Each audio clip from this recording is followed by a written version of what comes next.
அனைவருக்கும் வணக்கம். நான் ஜோதிடர் தமிழரசன் பேசுகிறேன். இந்த சேனல் ஃபஸ்ட் டைம் பார்க்குறவங்களா இருந்தீங்கன்னா சப்ஸ்கிரைப் பண்ணிக்கோங்க, பெல் பட்டனை கிளிக் பண்ணிக்கோங்க, ஆளுங்கிற ஆப்ஷன் இருக்கும், அதையும் செலக்ட் பண்ணிக்கோங்க. அப்போ தான் நாங்கள் போடுற வீடியோஸ் எல்லாமே உங்களுக்கு நோட்டிஃபிகேஷன் வரும்.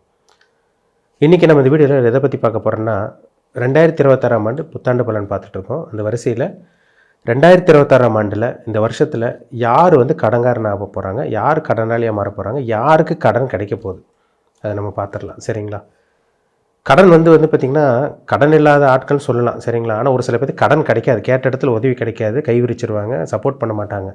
ஆனால் இந்த வருடம் கேட்ட இடத்துலையே கேட்ட உடனே உங்களுக்கு அந்த கடன் கிடைக்கக்கூடிய அந்த யோகம் இருக்குது. ஒரு சில ராசிக்கு மட்டும்.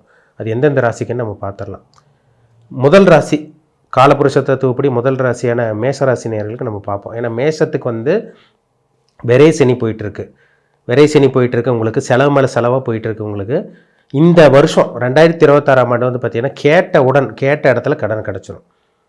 பேங்க்கில் லோன் அப்ரூவ் ஆகலைங்களா? பேங்க்கில் லோன் அப்ரூவ் ஆயிரும். வீட்டு கடன், வாகன கடன், இந்த கிரெடிட் கார்டு, இது எல்லாமே உங்களுக்கு இந்த டைமில் உங்களுக்கு கிடச்சிருங்க. உங்களுக்கு ஏன்னா 12ஆம் இடத்துல சனி இருக்கார். உங்களுக்கு 12ஆம் இடத்துல சனி தேவையில்லாத விரயங்கள், தேவையில்லாத பாப விரயங்கள், மருத்துவ செலவு, தேவையில்லாத செலவு, வீட்டுக்கு தேவையான பொருட்களுக்காக வாங்குகிற செலவு பண்ணது, தேவையில்லாத வெட்டி விரயம் தான் பண்ணிகிட்டு இருக்காங்க மேஷராசிக்காரங்க.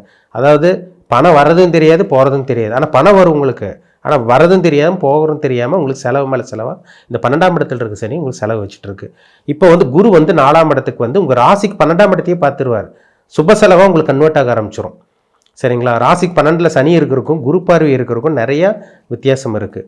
அப்போ 12ஆம் இடத்துல சனி இருந்து உங்களுக்கு குரு பார்வை இருக்கிறனால சுபவரியமாக உங்களுக்கு இந்த சனியும் குரு உங்களுக்கு மாற்றிடுவாங்க உங்களுக்கு.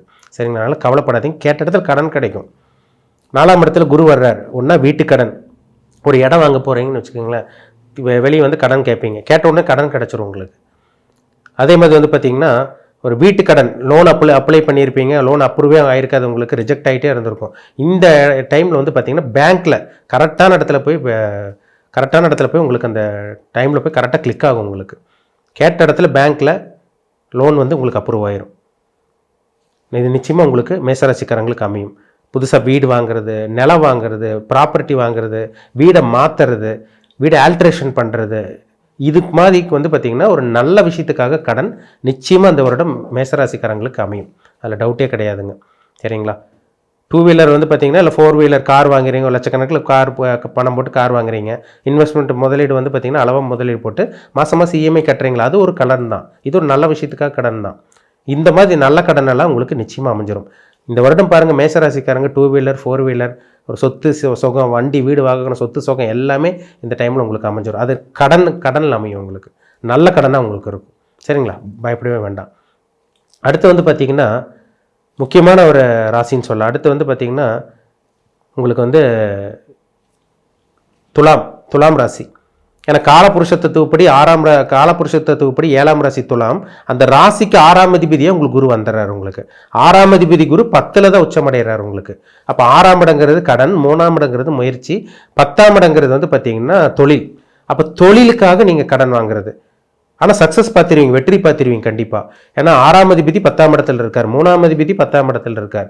அப்போ துலாம் ராசி நேயர்களுக்கு இந்த வருடம் கேட்ட இடத்துல நிச்சயமாக உங்களுக்கு கடன் கிடச்சிருங்க. உங்களுக்கு அது தொழிலுக்காக கடன், பிஸ்னஸ் பெருசுப்படுத்துறதுக்காக, இன்னொரு பிரான்ச் ஆரம்பிப்பீங்க, இல்லை பார்த்திங்கன்னா புதுசாக தொழில் ஆரம்பிக்கிறதுக்காக கடன். அது சிறு தொழிலாக இருந்தாலும் சரி, பெரிய தொழிலாக இருந்தாலும் சரி, நிச்சயமாக கேட்ட இடத்துல உதவி, கேட்ட இடத்துல கடன் கண்டிப்பாக இந்த வருடம் துலாம் ராசி நேயர்களுக்கு 2026ஆம் ஆண்டு அமையுங்கிறதுல டவுட்டே கிடையாது.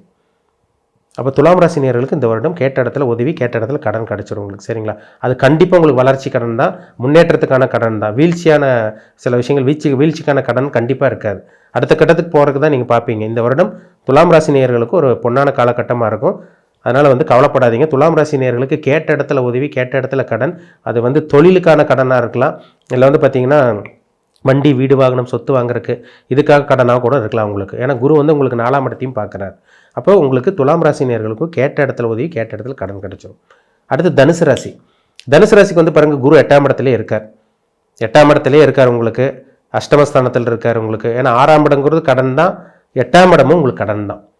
அப்போ அந்த 8ஆம் இடத்துல ராசிநாதன் 8ஆம் இடத்துல மறையிறதுனால நிச்சயமாக உங்களுக்கு கேட்ட இடத்துல உதவி, கேட்ட இடத்துல கடன், எதிர்பார்த்த கடன் உங்களுக்கு கிடைக்கும்.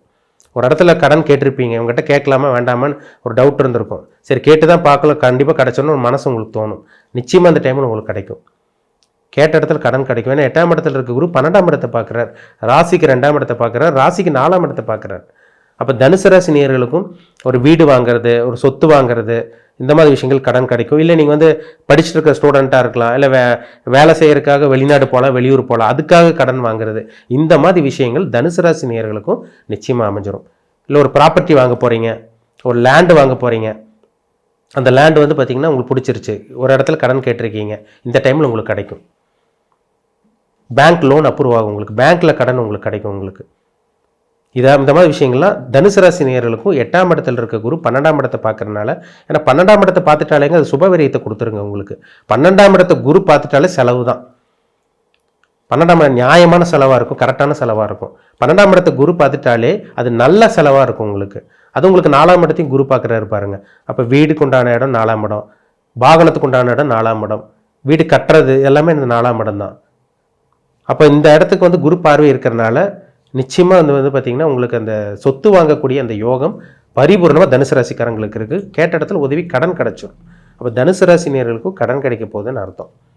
அடுத்தது முக்கியமான ராசிங்க. முக்கியமான ராசி வந்து பார்த்திங்கன்னா கும்பம். கும்பராசிக்கு வந்து பார்த்திங்கன்னா குரு வந்து 6ஆம் இடத்துலேயே உட்காந்துட்டார். 6ஆம் இடத்துக்கு வரப்போகிறார். 6ஆம் இடங்கிறது கடன் தான். அந்த இடத்துல உச்ச நிலையில் இருக்கார். உச்சங்கிறது ஒரு ஒளி பொருந்திய நிலை. குரு வந்து அங்கே பக்காவான ஒரு மிகப்பெரிய ஒரு ஒளி பொருந்திய நிலையில் இருப்பார். பிரம்மாண்டமான அங்கே ஒரு வெளிச்சம் இருக்கும் அந்த 6ஆம் இடத்துல. அப்போ வந்து நீங்கள் கடன் கொடுக்குறதுக்கு உங்களுக்கு முன் வருவாங்க. உங்களுக்கு ஆட்டோமேட்டிக்காக உங்களுக்கு கடன் அமையும். உங்களுக்கு கவலைப்படாதீங்க. கும்பராசிக்காரங்களுக்கு கேட்ட இடத்துல உடனே கடன் கிடச்சிரும். கடன் கேட்ட இடத்துல பாருங்க உங்களுக்கு கொடுத்துருவாங்க. ஒரு சில பேரில் இல்லாமல் அங்கே தட்டி கழிப்பாங்க. உங்களுக்கு தான் உங்களுக்கு நம்பர் 1 ஆப்ஷன் கும்பராசிக்காரங்களுக்கு தான். ஒரு அருமையான ஒரு அமைப்பு இருக்குங்க உங்களுக்கு. அது வந்து ரொம்ப பெரிய அளவுக்கு கடன் வாங்கிட வேண்டாம், போய் லாக் ஆயிடுவீங்க. தேவையான அளவுக்கு கடன் வாங்குங்க. எந்த விஷயத்துக்கு வாங்கணும், எதுக்கு தேவையில்லைன்னு உங்களுக்கே தெரியும். ஒரு வீடு வாங்குறீங்க, ஒரு பொருள் வாங்குறீங்க, இந்த மாதிரி விஷயங்களுக்கெல்லாம் உங்களுக்கு நிச்சயமாக இந்த கடன் சுப கடனாக தான் உங்களுக்கு இருக்கும். உங்களுக்கு வளர்ச்சிக்கான கடன், சுப கடனா, நல்ல விஷயத்துக்காக கடன் தான் இந்த 6ஆம் இடத்துல இருக்க குரு நிச்சயமாக கொடுத்துருவார். அதனால் இந்த கும்பராசிக்காரங்களும் இந்த வீடு வாங்குறது, சொத்து வாங்குறது, ஒரு அதே மாதிரி வந்து பார்த்திங்கன்னா வீட்டுக்கு தேவையான பொருட்கள், ஒரு ஃப்ரிட்ஜ் வாங்குறது, வாஷிங் மிஷின் வாங்குறீங்க, இல்லை கார் வாங்குறீங்க, இல்லை 2 வீலர் மாற்றுறீங்க, பைக் வாங்குறீங்க, இல்லை காரை விற்றுட்டு 4 வீலர் வாங்குறீங்க, இதுக்கெல்லாமே உங்களுக்கு கேட்ட இடத்துல டக்குன்னு உங்களுக்கு கிடச்சிடும். டக்குன்னு உங்களுக்கு கடன் கொடுப்பாங்க, உடனே கிடச்சிடும், உங்களுக்கு அப்ரூவ் ஆகும். இதெல்லாமே கும்பராசி நேயர்களுக்கு இந்த வருடம் நிச்சயமே அமையும். ஒரு வீடு கட்டணும்னு ஆசைப்பட்டிருக்கீங்க, வீடு பாதியில் நின்றுருக்கும், இந்த டைம்லலாம் பாருங்கள் கடன் கேட்டு பாருங்கள். 2026ஆம் ஆண்டு நிச்சயமாக உங்களுக்கு கடன் கிடச்சி ஒரு வீடு வாங்கணும், சொத்து சுகத்தோடு நீங்கள் இருக்க போகிறீங்கிறதுல டவுட்டே கிடையாது. அப்போ இந்த 4 ராசிக்காரங்களுக்கு முக்கியமாக கடன் கிடைக்குங்க. மேஷராசி, அதேமாதிரி வந்து பார்த்திங்கன்னா துலாம் ராசி, தனுசு ராசி, கும்பராசி, இந்த 4 ராசியில் ரொம்ப முக்கியமான ராசின்னு எல்லா ராசிக்கும் இந்த 4 ராசிக்கு கிடச்சிரும். ரொம்ப முக்கியமான ராசின்னா இந்த கும்பராசி தாங்க. ஏன்னா 6ஆம் இடத்துல உச்ச நிலையில் குரு இருக்கிறதுனால கேட்ட உடனே எதிர்பார்த்த இடத்துல நிச்சயமாக உங்களுக்கு கடன் கிடைக்குங்கிறதுல டவுட்டே கிடையாது. நீங்கள் தனிப்பட்ட ஜாதகத்தில் என்னென்ன தசாபுத்தி போகுதுன்னு பாருங்கள். உங்களுக்கு சாதகமான காலகட்டமாக, பாதகமான காலகட்டமாக, என்ன பிளானட்டோட இம்பாக்டில் இருக்கீங்கன்னு பாருங்கள். ரொம்ப முக்கியம். ஏன்னா இப்போ ஜாதகத்திலே 6ஆம் அதிபதி 8ஆம் அதிபதி தசாபத்தி போகும். 6ஆம் அதிபதி 8ஆம் அதிபதி சுபகிரகங்களோட தொடர்பு ஏற்பட்டால் நல்ல விஷயங்கள் நடக்கும், விபரீத ராஜயோகம் ஏற்படும். 6ஆம் அதிபதி 8ஆம் அதிபதி பாவகிரகங்களோட சம்பந்தம் ஏற்பட்டால் தேவையில்லாத விஷயங்கள், வம்பு வழக்கு, கோர்ட்டு கேஸ், அசிங்கமானம், கடனில் போய் பெரிய கடனில் மாட்டுறது, தலை குமிஞ்சிருக்கிறது, தலைமறைவான வாழ்க்கையை வாழ்கிறது, போலீஸ் ஸ்டேஷன், கோர்ட்டு கேஸ், இது எல்லாமே இது 6, 8 தாங்க. பஞ்சாயத்துனாலே 6, 8ஆம் இடம் தான் ஜாதகத்தில். அப்போ உங்கள் பிறப்பு ஜாதகத்தில் என்ன தசாபுத்தி போகுது, லைஃப் உங்களுக்கு மாறப்போதா, இல்லை அப்படியே இருக்க போகிறீங்களா, இந்த வருடம் உங்களுக்கு எப்படி இருக்கும், உங்களுக்கு சாதகம் என்ன, பாதகம் என்ன, பாசிட்டிவ் நெகட்டிவ் எல்லாமே உங்கள் பிறப்பு ஜாதகத்தை பார்த்து தெளிவாக தெரிஞ்சுக்குங்க. இப்போ நம்ம பொதுவாக பார்த்துருக்கோம். ஏன்னா அதில் வந்து ஒரு சில ராசியில் ஒரு சில நட்சத்திரத்தில் இருப்பீங்க, ஒரு சில நட்சத்திர பாதத்தில் பிறந்திருப்பீங்க. அப்போ பலன்கள் வந்து கூடுதல் குறைவாக தான் உங்களுக்கு இருக்கும். கண்டிப்பாக பலன் வந்து மாறுபடும். அப்போ தனிப்பட்ட ஜாதகம், ஜனன ஜாதகத்தில் என்ன லக்னம், லக்னாதிபதி, ராசியோட நிலைமை, நடக்கக்கூடிய தசாபுத்தி தான் ஒரு மனுஷனை ஆட்டி படைக்கும். சுற்றி நடக்கிற சம்பவங்கள், சில விஷயங்கள்லாம் நடக்கக்கூடிய தசாபுத்தியே காரணம். அதனால் உங்கள் பிறப்பு ஜாதகத்தை செக் பண்ணிக்கோங்க. உங்களுக்கே ஒரு ஐடியா கிடைக்கும், என்ன பண்ணலாம் என்ன பண்ணக்கூடாதுன்னு உங்களுக்கு ஒரு தெளிவான ரூட்டை பார்த்து நீங்கள் போயிட்டே இருக்கலாம். மீண்டும் அடுத்த பதிவில் சந்திக்கும் வரை உங்களிடமிருந்து விடைபெறுவது உங்கள் ஜோதிடர் தமிழரசன். இந்த சேனல் பிடிச்சிருந்தா உங்கள் நண்பர் உறவினர் ஷேர் பண்ணுங்கள், லைக் பண்ணுங்கள், சப்ஸ்கிரைப் பண்ணுங்கள், பெல் பட்டனை கிளிக் பண்ணிக்கோங்க, ஆளுங்கிற ஆப்ஷன் இருக்கும், அதையும் செலக்ட் பண்ணிக்கோங்க.